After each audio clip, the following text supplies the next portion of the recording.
ის ალდაგის რომელიმე წარმომადგენელი წინ გავდივარ ცოტა დაკითხულა ამ საქმეზე? არ დაკითხულა, ვინ დაკითხავდა აბა? დათო გამყრელიძე მაშინ ხო რომ ჩემი აღარ არისო, რა მნიშვნელობა აქვს მისი აღარ არის, მისი იყო, სულ არ დაინტერესებულა და დათო გამყრელიძე კიდე რამას კლიმიაშვილი რომ მოკლეს და პირველი იქ მივიდა, რამდენი ინფორმაცია აქვს და იმის მერე ხმარო არა მოუღია და დარბის დღეს და სახელმწიფოს ძირს უთხრის. მაგან ის ჯობია მკვლელობები ახლა მონაწილეობას რა საკვირველი არ დავაბრალებ და რა სისულელი არც ვფიქრობ, მაგრამ აი ის მისდაუნებურად რომ გაეხვა და მერე პირში წყალი ჩაიგუბა ამდენი წელი კაც არ უნახავს და ახლა გამოხდა და კიდე ჩვენ წინააღმდეგ, კიდე ქართველების წინააღმდეგ, კიდე საქართველოს წინააღმდეგ და კიდე მკვლელების დასაცავად რომ გამოდის, მაგას ის სახლიდან ცხვირს ვერ უნდა ყოფდეს, ეგ არამზადა ეგ.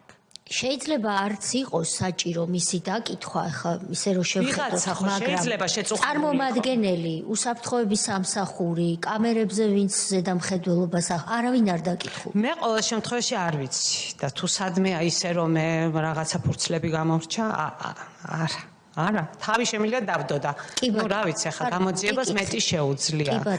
კი ბატონო.